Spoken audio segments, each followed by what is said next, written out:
Before we begin, I'd love to ask you something. Have you ever noticed a bird showing up in your yard over and over again, almost as if it had chosen your home for a reason? If so, tell us in the comments what bird it was and where you're watching from. I always read those stories, and they're often more fascinating than people expect. And if you're someone who enjoys discovering the hidden intelligence of birds, and the quiet signals nature sends every day, make sure you subscribe to Bird Intelligence and join us for more stories like this. You probably didn't see her land. Most people don't. A minute ago, there were sparrows at the feeder, small bursts of motion, tiny arguments over seeds, wings fluttering, constant noise filling the yard. Then suddenly they were gone, not gradually, all at once. And for a brief moment, your yard became quiet, not silent. A backyard is never truly silent, but quiet enough that you could hear the distant hum of an air conditioner, a car passing several streets away, the faint rustle of dry grass moving in the breeze. And then, almost without warning, you noticed her, a mourning dove standing on the ground. Today, I want to show you what really happened before that moment. Because a mourning dove does not visit a yard the way a sparrow does. She doesn't arrive the way a finch does. She doesn't announce herself like a blue jay. A mourning dove arrives only after a long series of decisions that most people never witness. In fact, if there is one idea that can carry this entire video, it is this. A mourning dove doesn't simply visit a yard. She approves of one, and that approval may have started long before you ever saw her. Let me ask you something. The last time you saw a mourning dove in your yard, did she appear completely alone? Or was there another dove nearby a few minutes later? Leave a comment below, because the answer reveals more than most people realize. If you had been listening carefully before she landed, the first thing you might have noticed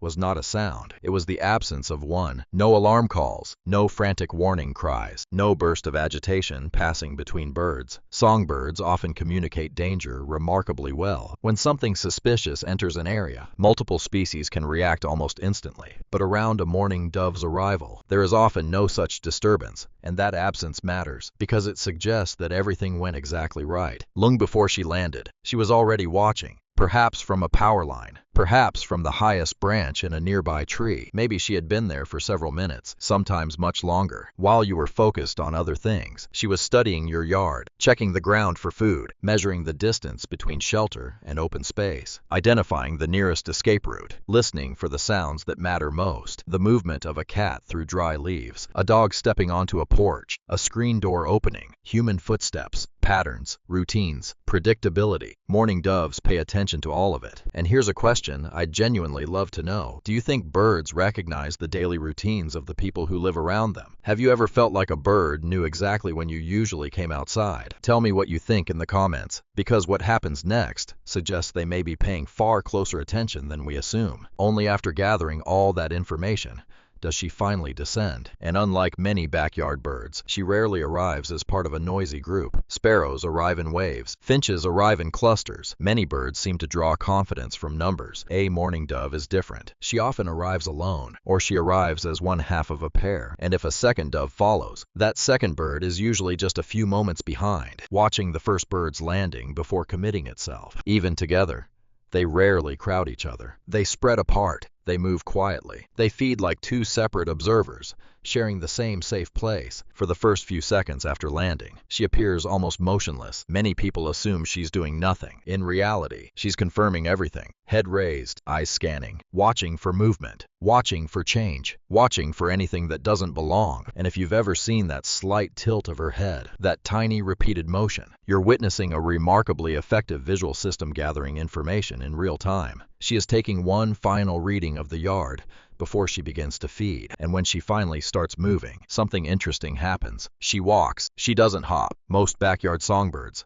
hop from place to place. Mourning doves walk slowly, deliberately, almost thoughtfully. And once you notice it, you'll never unsee it. Their feet were built for the ground. The scattered seeds beneath the feeder, the overlooked spaces where food accumulates unnoticed. That's where they feel most at home. What she's looking for is surprisingly specific. Not every seed interests a mourning dove. Not every feeder attracts them. And not every yard earns a second visit. She's searching for seeds she can swallow whole. Millet, cracked corn, small pieces that require very little effort. Unlike cardinals, she doesn't crack shells. Unlike finches, she isn't searching for tiny thistle seeds. Her feeding strategy is remarkably simple. Pick, swallow, step, Pick again. If you've ever watched a mourning dove feeding for several minutes, you may have noticed something almost hypnotic about the rhythm. Peck, step, slow, steady, unhurried, almost peaceful. And here's something many people don't know. While she appears to be eating, she isn't really digesting. She's collecting. A mourning dove possesses a special pouch called a crop. Think of it as a temporary storage compartment. Every seed she swallows is being stored there for later. The goal isn't to enjoy a meal in your yard. The goal is to gather as much food as possible before returning somewhere safer. A tree branch, a utility wire, a hidden perch beyond your property. Your yard is simply the place where she loads up. The real meal happens somewhere else. And once you understand that, her behavior suddenly makes much more sense. Have you ever noticed how short a mourning dove's visits usually are? A few minutes, sometimes even less. Then suddenly she's gone. If you've seen that happen, let me know in the comments, because what happens when she leaves